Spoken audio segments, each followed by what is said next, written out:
kuta na ndenge mokonzi Martin Fayulu abengisi peuple na ye bana ya ECD puisque a expliqué bango makambo etali actualité politique ya mboka précisément makambo etali réforme électorale donc azali wana pona ko informer ba congolais ba yeba ba réalité sur le terrain puisque na Congo moi désordre des mingi na makambo etali politique confusion eza ebele na cadre FCC na kati ya bandeko na biso ba traité ba utaki lamuka je crois bien lelo akomeka ko préciser ko sa précision sur actualité politique du jour donc yango to ye awa poete mokonzi aya Martin Fayulu le président élu ameka expliquer peuple congolais ba réalité sur le terrain politique ndenge zo tambola on a battu belé biso to utu tsangu to ye normalement pour na makambo wana puisque président ameka ko yebisa biso qu'est-ce qui se passe puisque to yebi que na mboka makambo nyonso zo marché te ezala na cadre ya fonctionnement ya mboka ndenge ezalaka gouvernement batulobaki ke bakekuna nenyo sacré pote ba solution pour na bana mboka mais rien jusqu'à présent il ko mozo sala matin on a présence na biso et ya wa normalement poto ya toyo ka mokonzi apesa biso ba position puisque ça biso qu'est-ce qui se passe puisque mboka désordre des amakasi oui mokonzi kala mingi te je crois bien ko comment batu déjà baza déjà mobilisé toza déjà ba 10h ti ba 12h akozala déjà pour apesa biso information o esengeli batu bazwa bakenango abanda ko. Oui, je crois que mon mobilisation n'est awa les lots triomphales et que vibrer oyo babengi commandant du peuple Martin Fayulu akozala na biso awa aya ko pesa biso mwa ba lumière na marambo etali politique surtout réforme institutionnelle. D'abord to proposer qui déjà va proposer na biso pour na seni ezali wana tozo senga pe bande ko mususu ya ba parti mususu ya plateforme mususu va proposer baya na yango to discuter sur table et puis to ya bande to ko mettre yango en vigueur. Omoni Congo ezotambola te. Congo ezotambola te toza na crise oyo ba bengi crise ya légitimité na mboka na biso. Lelo crise wana et atteindre des institutions surtout. Rien ne marche sur le plan social, sécuritaire, politique, ni en ce éducation. Donc vous sentez que non, Mboka est cloué, tous les gens qui attendent 4, mais les autres zongi na 0. Raison pour laquelle quand ils ont obligé de voter qui, au bana Congo bazozela, au bana Congo bazela kamotema, les autres azaya okitawa, après sabiso, atali sabiso, oyo ezali comme actualité politique à Mboka na biso. Yango moyen toza mobiliser, to limite yo la moto pour to solo là bien après ça biso ba lumière wana c'est tout pour biso to simba yango mboka ezotambola te franchement population ezo souffrir solo le otali même babiloko na ba marché OK biloko ezaki ba 200 lelo ekomi au moins 600 700 francs to ko tambola bongo te donc ça passe na ndeko oyo Kabila a nommé les biso awa nyos to zo vivre awa parce que ndeko Chilombo andima ki akende ko mi faire c'est nommé et pas il y a Kabila na qui ont fait yango to za awa ndeko Chilombo alobaki oya ko trahir comme bon likama lelo je crois conséquence comme était à relève sous conseil était hier likama ezolanda hier rien ne marche na mboka na biso souffrance et matite na degré moko c'est insupportable inacceptable franchement donc réseau pardon Babouki pèse, ouais, voilà. Donc, Babylone, on a une histoire, sans toutefois passer même calcul. Ce sont les mal. Les lois Babouki Sandu, Misal les athées, Chilomba, Tila, Kayata, Moussala, Mokote, Namboka, voire même Kabila. Kabila nous a fait ici 18 ans, à celle de l'autre côté. Maman Nabiso, Tata Nabiso, Ndeko, Bilenge Mibali, Bisso stock na côté briller na marché wana. Eh Babouki. Alors, balinga qui passe la nenganini, il faut pas préparer bango et si comme mususu ko permettre pour que bato na banda ko na débrier. Mais bo préparer te bo prévoir yangote. Gouverner c'est prévoir. Même basali yangote. Boyemba moko bu bolongo babuki. Bato na ba ko vivre nenganini. Chilombo bato na ba ko vivre nenganini. Les lots qui insécurité côté na est na nengo sakanate. Matin midi soir na Beni, Butembo, Goma, bato bazoko kufa. Maituri wana. Les lots na Kasai depuis le dimanche. Ya Kimi a quelque fêté na Qatar mais na province na d'origine au Yaouta de l'eau papa il a baladé depuis qu'il a commencé il est là il a baladé le monde atta kambiste moko ya chinois il a biso na noté mais faut dire qu'on peut biso mbongo na biso azo ce que dans la délégation on a na mwana na ye wana Anthony c'est quoi ça atamboli na budget trésor public ou bien batamboli na bafrana bango moko ou bien ndengeni. Donc bazoko gaspiller mbongo na biso à l'occasion de rien pour rien. Raison pour laquelle tozo benga aya ozonga awa Congo oya kendaki ko welela a diriger ezo nyo comment ezo souffrir ezo saigner aya ozonga awa population za besoin aya ko répondre na ba desiderata na bango yango tozo zela na kasai na lingana silisa bandeko bazoko kufa bazo bomba chaque jour il dépasse lelo oya limité wana bisto baki il dépasse papa Etienne lelo est comme il dépasse il y a béton il y a fachi bidon donc ce qui est bizarre. Ata mutu moko azolo bate même cochon ya kabuya parce que ya moko lobaki Kabila nanga ke bonga ozonga suite mais Kabila lelo zaina Kinshasa to benga kayo cochon soki Kabila zongi cochon ya kabuya lelo zolo bate okangi munoko na yo makashi neza la kasoki oyoki Fayulu alobi oyo ofingi wana kuta ticket ya Frank Diong il faut pas me parler de Frank Diong c'est quoi encore Frank Diong et ça comme musu fo botanga ngate pour opesa en ampleur tant yo zotanga ba comme on zo pantsaye Frank Diong c'est quoi encore c'est déjà pourri c'est déjà gâché un aventurier tout à fait atenda bénéficier ba mbonga Kabila alia Kabila kanga tena prison un commerçant politique et un féliste aligné qui nous sert à l'ouka va poser na malembe s'il vous plaît tous autres systèmes comme Mamboka awa boka na société lokola ba ligne ya pamba lokola ba Frank Diong wana il représente que sécurité eza makasi na Congo to lingi pe ezonga na mboka na biso tout ça se demande maintenant c'est quoi c'est la cohésion ezala to vanda to discuter total to zo senga dialogue té to zo senga ba poste té ya union salité to za na mo besoin té biso na Fayulu tozo kufila population ezo kufa na este population ezo la banzala lelo bana na biso awa ba yebisa biso gratuité botala lelo ndenge bazo tangela ba condition bazo tangela c'est compliqué est-ce que gratuité ngo eza respecté non ma petite sœur à moi lelo tozo futa mbongo mais si on a banzembo condition population ko lalisa bango gratuité eza wapi donc ba biloko wana to lingi yango soutien toza na suna besoin na to lingi ba publicité inutilement te na mboka oyo toza na besoin ya décollage ya République démocratique du Congo merci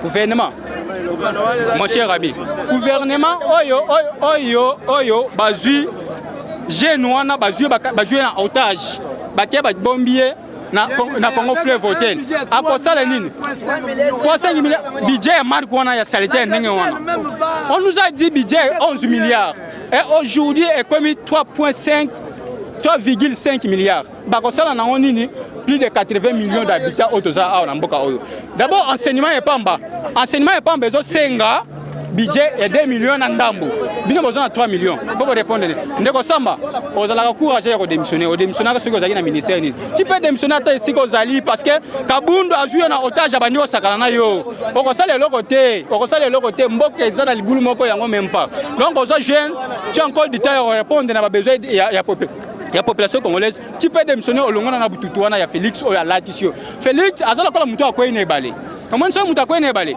ata moni lititi ezo yenga likola mai posa akanga adiembela pour que aza annonce yango zoke mona kena alikisa ma ayena bakosala eloko te toza abo pesa na déjà ce qui est grave et loko moko sur le plan sécuritaire mais c'est-il au masala erreur grave oya kozwa armée rwandaise asala ndenge M. Kabila sala à l'époque a kotisi ba troupe rwandaise na mabele na biso donc erreur oyo ye asali Kabila pe asalaka yango à l'époque azui ba troupe rwandaise a négocier pour te bakota na mabele na biso basala opération conjointe yango tolobi ke a koti na ba trace ya Kabila lelo na est ya pays insécurité eza makasi des troupes rwandais balobi c'est les informations baza déjà stationné na mboka oyo na mboka ya Barubero oyo baza déjà wana na Minembo donc baza déjà stationné bazo zela modo de basa nini ba occuper mo espace ba bela biso mais c'est-il le mona système na ye ba signer ba corps secret oyo bazo lo bango te ba corps ekwesaki mais c'est nani caméra na Assemblée nationale yepe a signé yango tolobi boye lokola continue na bapa ya M. Kabila yepe asa continuité ya Kabila makambo wana ye moko akosilisa yango mboka na biso tokolinga te mabele na biso le Rwandais ba profiter yango puisque tosepela yango te. Donc toza wana kodéfendre baintérêt ya mabe na biso na peuple na biso. Merci. Azo consulter ba généraux congolais. Na droit nini M. Tshilombo ko accorder Mike Hammer a que le contacter ba chef ya ba armée. Tous les généraux to moni Mike Hammer a regroupé ba conseil nini. Oye Mike Hammer wana zo pesa ba généraux na biso. Po ba ke bo bande na biso en Rwanda, to boy yango M. Félix. Nazo yebisa yo boy. Ba bilo no nyonso zo sa wana ba Rwandais. En 2023 nous disons ceci. Ozala soute. Ozala soute biso peuple congolais to télémelio. Ozokene en 2023, ceux qui vont respecter le droit du peuple, on va rétablir on va rétablir quelque chose de force. Toro bimananzela, toro tumba, toro buka, toro bomana. Même si moi, moi j'ai dit ceci, Félix, avec ton incompétence, Zonga, Tika démissionner en paix. Tobo imakele, Tobo en 2023 que Bayo Babena, to promettre de deux. Ba voyage au sala. Tozo monokuna à Qatar, aux Olia Bafoufou. Au moment où le peuple congolais a Zanzala. Toli ba voyage à Bouzoba. Ozoke Mata, Obama Fikin et Koufa. Mais on a Fikin à Qatar. On a Osanin. Pona ni yo oligo bon sa place yo fanité, oligo lula gambo ga mundele. Nandenge ni monsieur Félix. Moi c'est un pigeon voyageur. C'est un pigeon. Oui, c'est ça. Félix, toyebisi obo en 2023 s'il vous plaît monsieur Félix, tike la biso Congo. Tike la biso Congo, Congo to repesa na maboko ya mwana mboka Martin Fayulu, le président élu. C'est lui qui a été élu en 2018. Nous refusons monsieur Félix en 2023 à Kende. Même la communauté internationale bazoma biloko. Nous ne voulons pas M. Félix Azala, président Yamboka Oyo. Nous allons les cani, passe les cani, Missa les athées, banner dépenser Bambo. Plus de 250 millions de dollars que Félix a dépensé dans le trésor public pour la voyage naïe. Tout le monde, même ça, même pas un camiste, Europe, mais à quoi mon pouvoir n'est pas. Alors, c'est quoi ça? Bandego, pardon, avant la loba, une minute de silence pour le massacre, tout ça peut être triomphal. Et si il ne peut pas contribuer à la loi, il y a bateau, Bakoufaka, pour la banzala, les Congolais, pas si, avec le second qui est tout, au moment où bazo Nyokouama, bazo Bunda, une minute de silence. Merci. Avant de dire tout, je pense, les dévolis étaient jetés sur Martin Fayulu Madidi. Banda au moninga na komi na ajoyo, banda uto na botama, na tambola, na mona mutunet Fayulu te. Et surtout dans l'Afrique, nous avons des noirs au monde qui mutu aboyi poste, mutu aboyi négociation, on y a tapis rouge avec honneur, aboyi négociation pour ne pas si à peuple. Donc azam mutu moko ba Congolais to ba kopesa mutu valet en envie. To lingate so mutu alali sima to pesa balokum. Aza tata moko na mona na nuté, même lelo ezo lekelangai. Donc au monde n'a pas signé les Congolais à souffrir. Basi ba comme monter quand nous on a 1000 francs, aux hommes on a battu dollars, bailleur. Donc aux hommes on a locataire a comme une marche pied ya bailleur. Li pas moi na 300 dollars pas ma pas 3 Tshilombo. Je n'ai pas même le temps ya ko benga yo. Ya ko tanga comme na yo.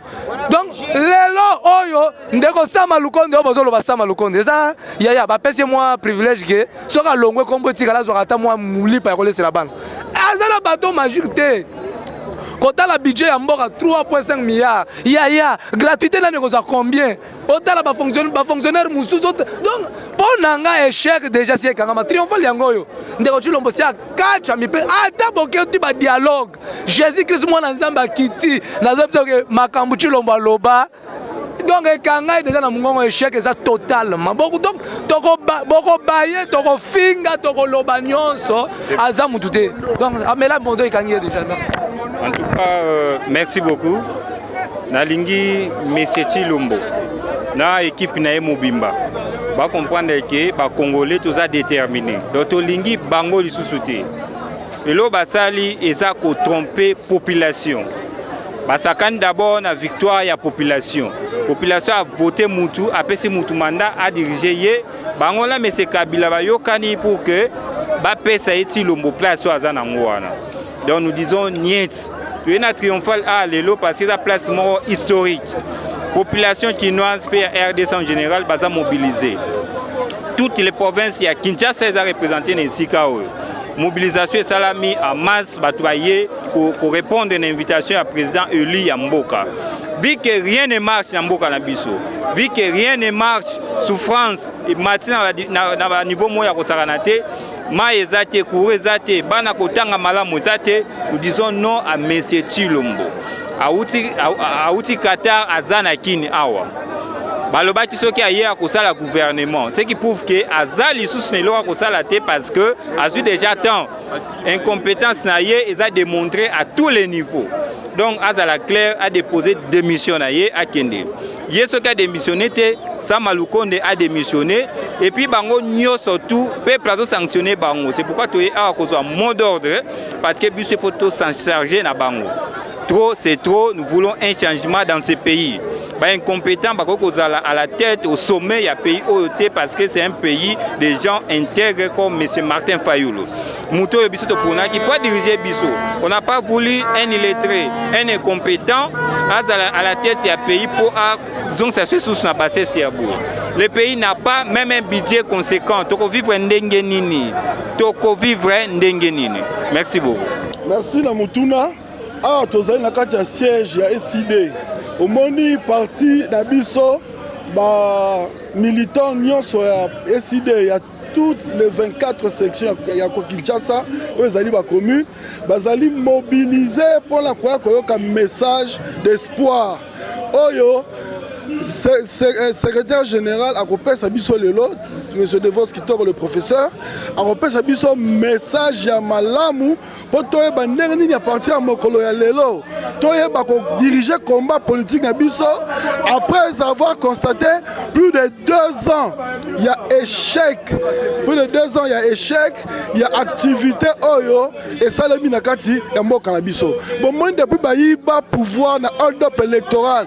Il y a décembre 2018, 2 ans et demi après, et là, comment ça a changé? La situation sociale à peuple est catastrophique.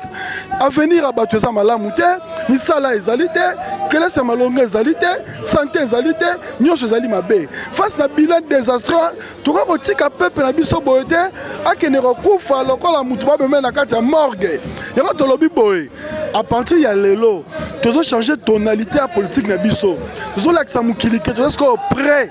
Pendant un grand défi à l'heure, pendant un combat, ils ont un parti de masse comme la SID est emporté par la direction où Malamu pour que les pays n'abisso et ont contrôle et que la population ait récupéré la souveraineté. Dans mon collègue, le secrétaire général européen Sabino Bifo, européen Sabino Force, européen Sabino Makasi pour que les lots, bon, moi, les militaires SID, il y a Congo Mobimba à Kinshasa particulièrement, c'est Chofaka, et que tu as les colons à Messa à partir de mon collègue Mars, proposition de loi à réforme à CENI.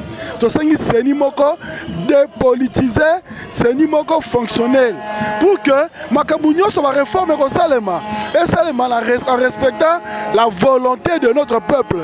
Donc, tu as dit Bisso droit dans le bot, mais Salema qui toko, donc toke na partir là c'est genre le bakala mingte boko mona o esengeli nini bana ya mboka bakokanga pour que tu diriger comment lelo tout droit vers récupération souveraineté na biso. Merci. Meli asa déjà la pochu. Mon konti asa déjà la pochu. OK. Betela avec les maboko. Maboko konti déjà salaire. Baba maboko. L'honorable 5 joueurs. Songambeli babeta kaliko fata.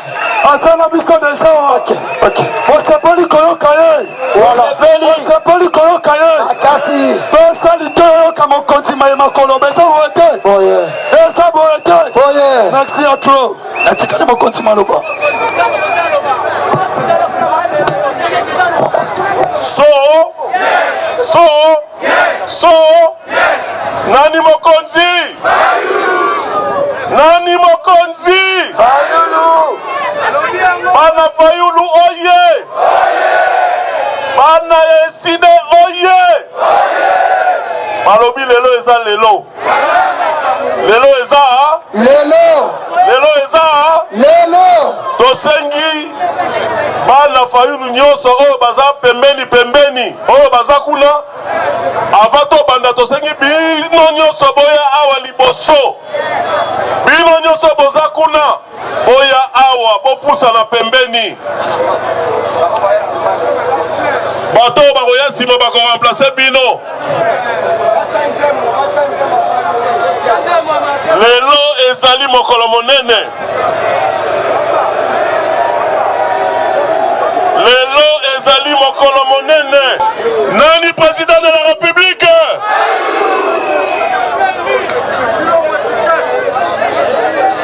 Nani aibaki Victoire Fayulu? Nani aibaki Victoria Peuple?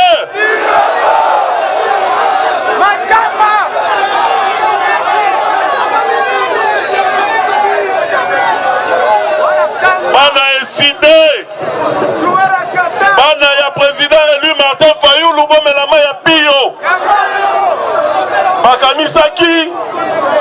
bakanisaki ke tokotikela bango temps tokotikela bango temps ata moke tokotikela bango temps ata moke oyo bayibaki ya peuple bakosanza yango oyo bayibaki ya peuple bako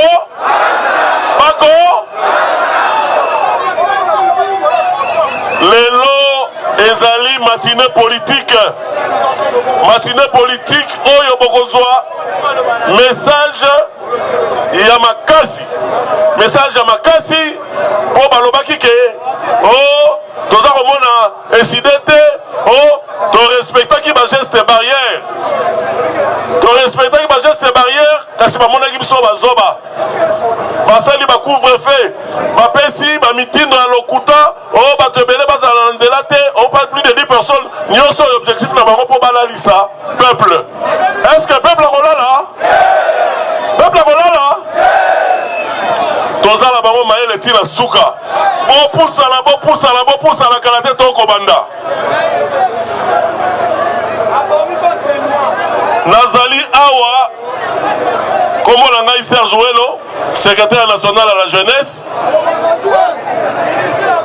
Tozali na collègue na ngai c'était Lukadi Joseph Lukadi c'était oyo azali adjoint na ngai bouti mosika botelemi ti kuna na balabala na presse premier na stade bolakisi ke moto akoki kokosa peuple te bolakisi ke na mboka oyo tant que mboka oyo kozala dirige na moto alongi maponami te tokobaluka rond.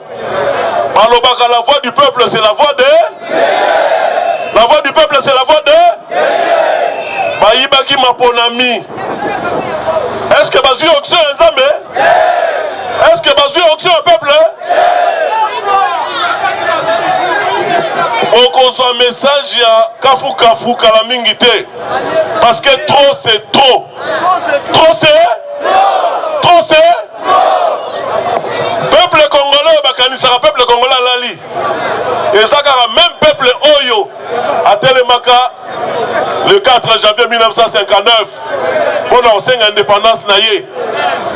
Et ça car même peuple oyo na août 1998 basimba qui ba infiltré kuna na Tchango. Boete na moni ba na Tchango bazali bobetela ba na Tchango ngabo.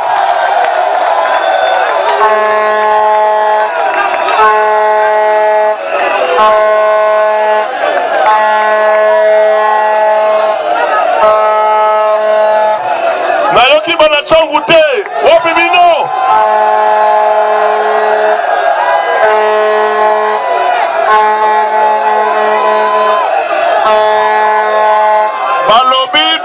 Balobi Tchango c'est la résistance congolaise. Tchango c'est la résistance congolaise. Tchango c'est la résistance congolaise. Sikoyo tokei. Wapi bana Moamba bazabi. Babeta Moamba. Babeta la Moamba maboko. Babeta la Moamba eside Moamba maboko. Moamba. Il y a Trésor Enanga, Moamba, Maman Chantal Moboni, Moamba, ba candidat makasi, Mobi mettre la maboko.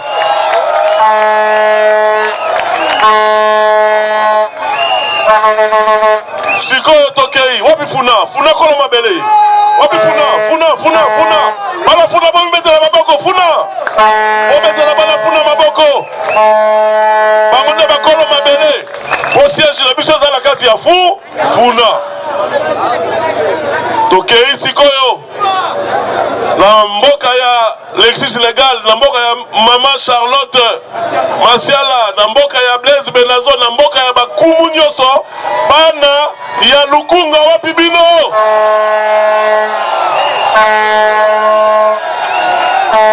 Bana Lukunga wana bana Lukunga bana Lukunga bino nde bosalake oyo aza lelo président eli abanda akoma député bana Lukunga bomimetela maboko makasi.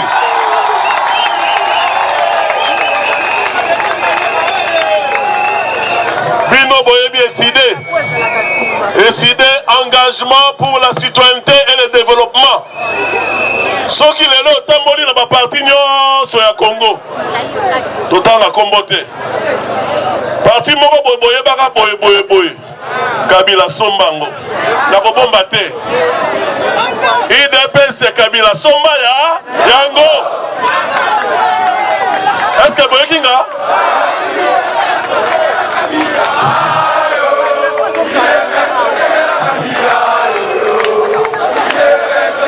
Kabila yo ayo bisoba na fayulwe ayo ida pasi batakala Kabila ida pasi batakala Kabila ida pasi batakala Kabila yo ida pasi batakala Kabila yo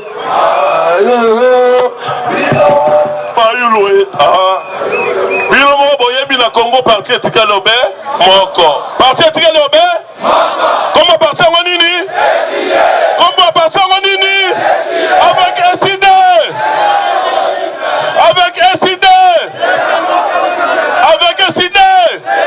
possible, c'est encore possible boye bibiso bana SID tobanga te lokola mokonzi na biso président Eli Martin Fayulu SID banga lisasi te SID banga ka Rwandais te SID banga Kabila te ebongo chilo monde SID ko banga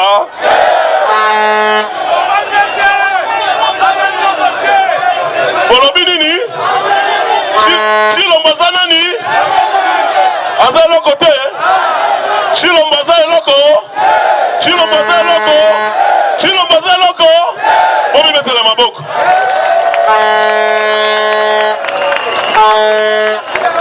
bachaka tembe na SID tolobi mbalo tokotikela bango tante tokotikela bango tan soki bakoboma Kongo kotikala bana na biso bakotikala bakokontinue lutte oyo lelo bozela message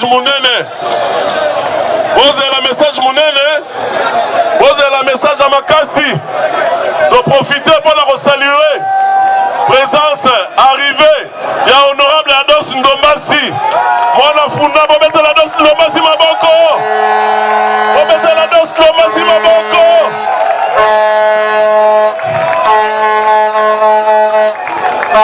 bana SID boyoka message moko azavoi mosusu autaka wapi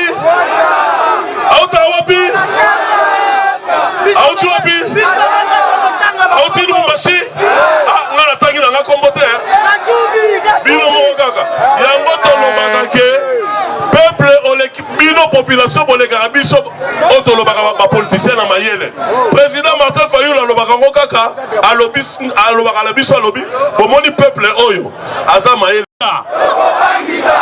yango wana ava tobanda masolo ya matine politique na biso nalingi na pesa bino mbote ya mukonzi oyo bakongole baponaki po akamba mboka président élu Martin Fayulu Madidi apesi biso nyonso mbote bana ya SID à travers biso bana Congo mobimba tobetela président Eli Maboko. Tobeta la président Eli Maboko. Merci, merci Mingi. Boyebi que président élu azali mon côté. Tozali na kati ya la muka plateforme na biso. Présidium ya la muka tozali na papa na biso. Premier ministre ya kala Fumumpa Adolphe Muzito atindi biso nyonso mbote tozongislaye Fumumpa mbote Adolphe Muzito. Voilà, vive la Muka. Merci, merci beaucoup. Bandeko nangai nalingi na tunabino eloko moko. Le 30 décembre 2018, tokendaki na Sembula, na Moi, na Pasi, tokema ponami, toponi ba député na biso, toponi mukonzi oyo biso ba Congolais tolingaki po akamba mboka. Est-ce que mukonzi oyo biso toponaki na Congo yenda zo kamba mboka? Est-ce que yenda zo kamba mboka? Est-ce que na mapona mi Congo mobimba boponaki Tshilombo? Est-ce que boponaki Tshilombo?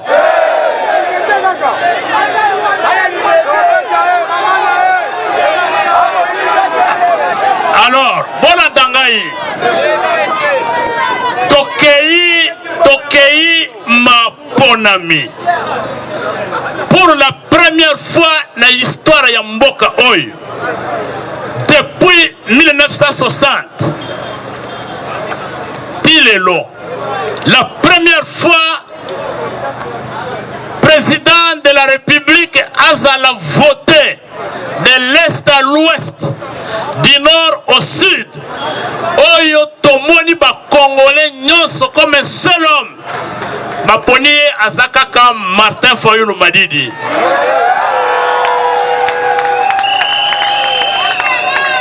Alors, après Maponami, Banguna ya Congo, babotoli victoire ya peuple. Baibi victoire ya peuple congolais. Et bandeko oyo baibaki victoire wana. Est-ce que bazokoka? Est-ce que bazokoka? Alors, eloko ya moibi ezali eloko ya moibi esalisaka mutu te. Est-ce que boyebi yango? Alors, parce que ça eloko ya moibi, peuple congolais andimaki moibi ya victoire na été. Moibi ya victoire ya peuple congolais et kotisi biso na crise ya légitimité. Ba institution nyonso est comme illégitime. Bato bazondi mayango te. Et comme bandeko baibaki victoire, va comprendre que peuple congolais azolinga bango te. Bango pe bakoti na moibi. Mboka nyonso ekomi ki moibi. Moibi ya liboso. Projet ya 100 jours. Est-ce que boyebi projet wana? Est-ce que bomoni eloko moko esalami awa ya kolakisa ke ba dépenser mbongo? Nazo yebi sabino que projet wana ebimisi na ba caisse ya l'État 480 millions de dollars. 480 millions de dollars. Et batu baibi mbongo ya l'État. Sima ya koiba mbongo na projet ya 100 jours. Bolandi bandeko bazana service ya l'État otobengi ODEP. Balobi ba voyage oyo ba miyibi bazo sala na libanda ya mboka. Chaque semaine voyage. Na voyage moko va dépasser au moins 2 millions de dollars. 2 millions de voyages.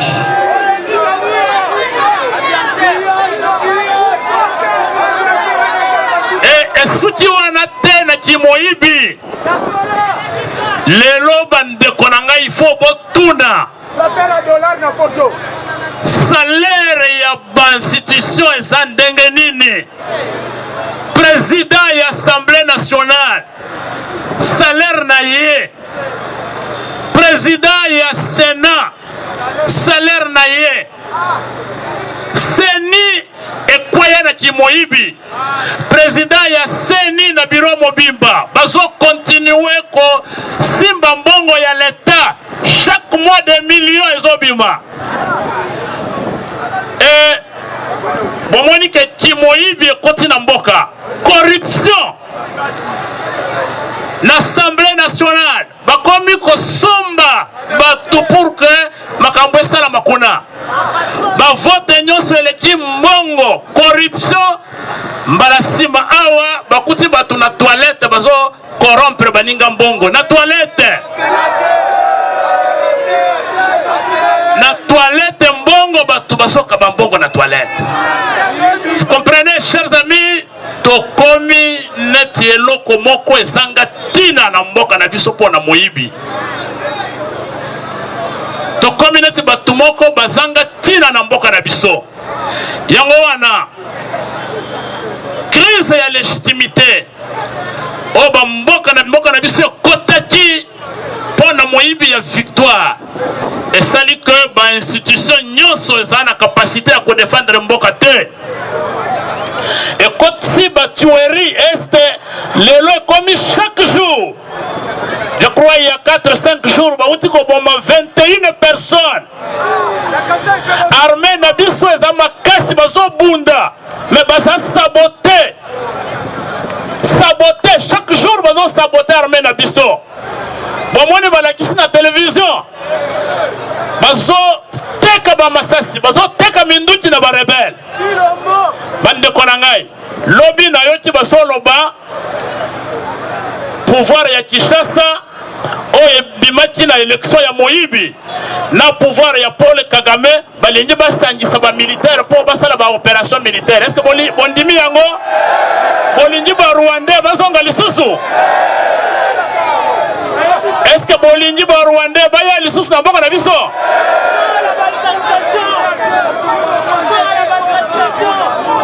Voilà, yango wana bandeko na biso. Parce que bandeko bayiba ki victoire na biso. Batie mboka na pasi. Crise eleki. Sikoyo tolingi eloko nini. Tolingi lobby. Topona ba député ya solo. Topona ba gouverneur ya solo. Topona président de la République oya kozala abimi na volonté ya peuple. Mais pour batouana topona bango il faut to sala nini to organiser ba élection. Et élection il faut salama coûte que coûte na délai constitutionnel. Est-ce que bokondi ma glissement na mboko oyo? Est-ce que bokondi ma glissement? Voilà, mais avant, voilà ndanga bien. Avant tokende mapona mia solo, il faut d'abord et avant tout tout ça la réforme. Il faut tout ça la nini? Il faut tout ça la nini? La réforme wana et réforme ya liboso ezali Seni. Seni c'est le bras qui a servi de vol de notre victoire. Alors yango wana le président élu, le commandant du peuple. Oyo ba congolais balobi ya mwana kamusika azali aigle. Abimisi proposition ya réforme ya Seni. Il faut tout ça la réforme ya Seni. Réforme wana ya Seni esengi nini? Na kati ya Seni commandant du peuple à lobby na niveau ya plénière ya seni to côté société civile na ba représentant ya ba force politique bazali misatu Lamuka akotinda batumi bale FCC batumi bale Union Sacrée batumi bale bakota na plénière Olanda bakozala na plénière ya seni na plénière wana ba politicien musala na bango ezako surveiller musala bande kwa société civile bakosala après plénière seni ezalaka na bureau ya seni de kambaka seni chaque jour ba opération mais na bureau ya seni oyo ko diriger ba opération politicien zala na kati te est-ce que vous Olanda na bureau ya seni tolingi ba représentant ya ba politicien te tozali na 8 confessions religieuses. Chaque confession religieuse est kotinda et représentant moko parmi ba experts. Tozana bandeko ya société civile en dehors ya ba confession religieuse. Bandeko ya ba mouvement citoyen, bandeko ya défense ya ba droit ba maman, bandeko ya ba ordre ya ba avocat, bandeko mususu ba talaka makambo ya droit de l'homme. Bango bakotinda mutu moko soki tosali na bureau wana topesi commission ndeko auti na confession religieuse adjoint na ye il faut auta na groupe à société civile moko et tosali bureau ya seni oyo ba politicien bakozala te. Est-ce que vous avez ndangai? Alors, ndetokitisi koyo na niveau ya secrétariat exécutif national organe wana nde place tricherie fraude salamaka nanga zalaka liboso secrétaire exécutif national ya CENI après a commis président ya CENI oyo boyokaki malonda aza secrétaire exécutif ya CENI lelo balingaki bakomisa ye président ya CENI commandant du peuple à lobby mutu moko akozala lisusu secrétaire exécutif ya CENI te organe wana tokopanzango ekokoma 3 organes 3 directions différentes. Direction moko ekotika la secrétariat exécutif national oyo ekotala ba province jusqu'à la territoire na bantenne mususu direction tokopanza na kati wana tobimisi direction chargée des opérations ekotala ba opération ya CENI direction ya misatu eza direction oyo etali makambo ya technique informatique ba matériel nyonso. Chaque directeur asa autonome bango nyonso bazo répondre ba rendre compte na plénière na bureau bisika batu nyonso bazali bazo surveiller musala bandeko na ngai bolanda ngai soki tosali ndenge président élu à lobby te soki tosali yango te boyeba ke tokozonga la lisusu fraude oyo touti ko déplorer yango wana nazoyebisa bino boye pour que proposition oyo ya Lamuka proposition outi na président élu pour que Eleka et Salama il ne faut pas que tokende na parlement ya miibi parlement wana sa illégitime parlement wana ba député za biloko Kabila fabrikaki à 90% et sali bato Kabila fabriqué à nommer les lois sali moi passe à Kaboli batunaye en deux groupes après si tu l'ombo moi groupe moko atikali na groupe mususu et basala ba chaîne bango est-ce que bokondi ma président élu azwa réforme ya seni tokende nango na assemblée nationale est-ce que bokondi ma tokende kuna il faut créer un cadre extra-institutionnel ndenge tokendaki na Senko ndenge tokendaki na Stan City ba partie prenante à la crise bazali misatu na crise oyo mboka na biso ezali to tozana ba partie prenante bazami sato, il faut retenir bango. Ya liboso parti ya liboso ezali mukonzo ba congolais ba ponaki. Commandant du peuple na kati ya Lamuka. Lamuka eza parti ya liboso. Est-ce que bon dimi yango? Voilà, parti ya liboso yango wana. Parti ya mibale à la crise. Aza mutu oyo ayibaki victoire ya peuple. Mutu ayibaki victoire ya peuple. Eza Chilombo te. Chilombo bazuaka ye mwana musala. Nana ayibaka victoire ya peuple. Kabila na FCC na ye yakana mesa. Et ya misa tu azali fabrication na bango basalaki. Boyebi nani? Toyebi si Chilombo union sacrée na batu oyo o débauché na Lamuka. Na oyo débauché partout na batu na yo yaka. Na mesa to komi combien de partis? To komi combien de partis? Voilà, Lamuka za na proposition na ya réforme. Kabila soki ozana yayo yaka nango. Chilombo na union sacrée soki ozana proposition na yo ya réforme ya seni yaka to discuter. Après discussion tozui compromis moko et compromis wana nde to ko adopter sikonde kozala loi portant organisation et fonctionnement ya seni. Est-ce que bolandinga bien? Est-ce que bolandinga bien? Mais sikoyo soki baboyi tovanda na mesa en dehors de l'Assemblée nationale. Est-ce que tokotika bango? Est-ce que tokotika bango? Yango peuple il faut tofungola misu.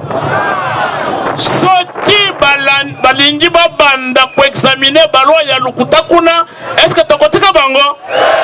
Bokanisa boye bakena Sainte-Thérèse commandant du peuple ayebisaki biso soki mutu ameki kosala makambo ya mutu na ye tokokende kwa siège wapi? Tokokende wapi? Est-ce que vous êtes prêts à répondre à mot d'ordre ya commandant du peuple? Est-ce que vous êtes prêts? Tokende kuna? Vous êtes prêts? Tokende kuna? Tokende sigoyo? Tokende sigoyo? Otaya mamuke.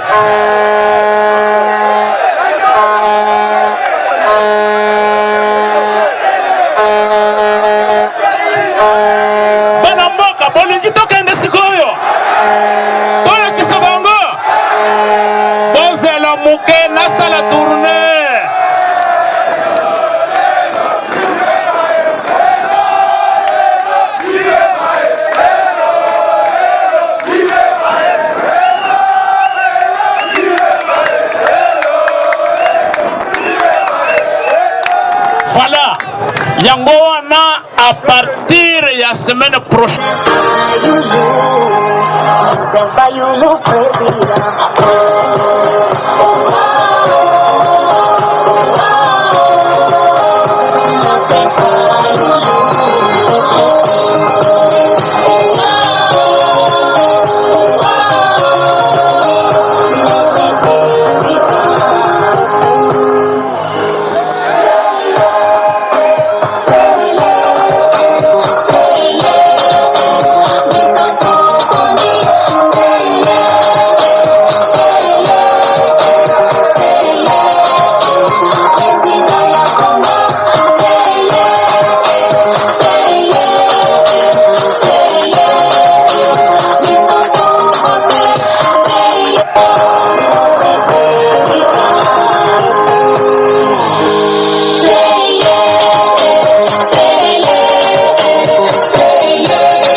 Na mesa pour que tu trouves compromis ya réforme ya seni tokolala wapi?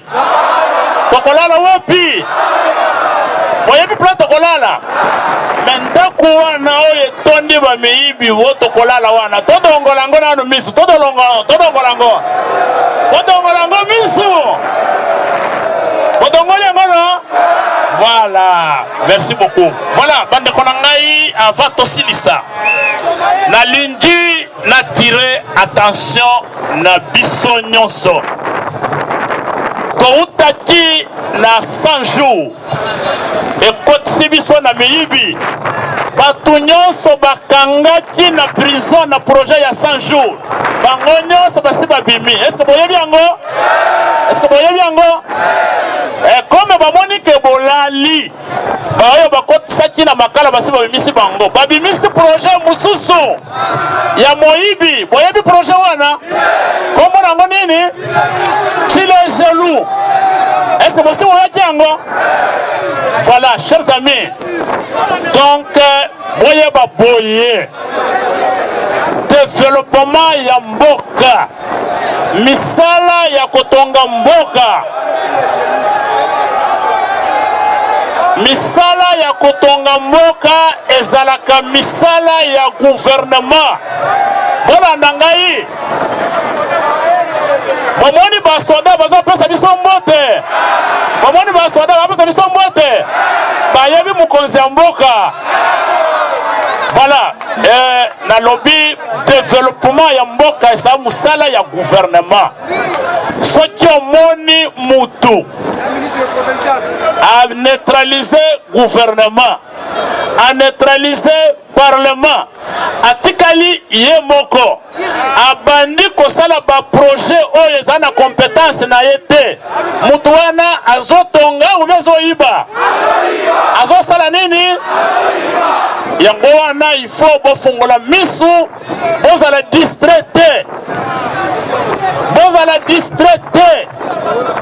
balobaki il faut contrôler zala organe ya contrôler gestion ya l'état ezali cour de compte mais balelisi cour de compte bakoko bimisa eloko moko basobenga kuna soki ndenge nini eza attaché ya mutu moko ye ndako yebisa bango bokende kosala enquête awa bokende kosala enquête awa mais yo sikoyo mbongo ozoyiba nani akosala yo enquête? Est-ce que bolandi sikoyo nalingi natuna bino avant na sukisa ndenge tozozonga na bandako soki bapose yo question seni oyo bino bana ya SID bolingi ezala ndenge nini il faut boloba tolingi seni oyo bureau ekokamba seni wana ezala na bapoliticien te. Est-ce que bolandi ngai bureau politicien azala te banani bakozala na kati ba société civile non confession religieuse na bandeko ya ba mouvement mususu ya société civile.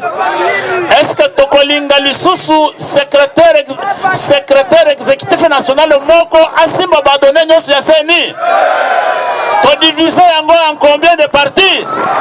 3 parties. Ok, sikoyo bandeko na ngai tokende maponami pour que to gagner élection il faudrait que bino bana ya SID nyonso mutu na mutu azala na carte na ye. Est-ce que vous avez la carte na bino? Vous avez la carte na bino? Voilà, secrétariat général et à parti est décidé à partir le 15 avril. Le 15 avril, ezali jeudi. Boya bino nyonso tozo lancé opération renouvellement ya carte. Bomoni carte ya sika? Bomoni carte ya sika? Le 15 avril. Nani musona ngwao? Utana ngwao te. Voilà. Yango wana bomona ngo eza eloko kitoko semi biométrique. Soki ozana fichier ya carte oyo te, c'est que comme nano membre ya parti ya mukonzi mboka te. Est-ce que bondimi ko renouveler ba carte na biso? Bondimi yango? Voilà, donc chers amis, merci beaucoup na mobilisation Bossali. carte voilà bolanda carte oyo ezali 2000 francs 1 dollar 2000 francs 1 dollar carte oyo est-ce que prix wana s'appelle Sibino est-ce que s'appelle Sibino bomoni que commandant du peuple azolinga bana nyonso bazwa carte ya bien voilà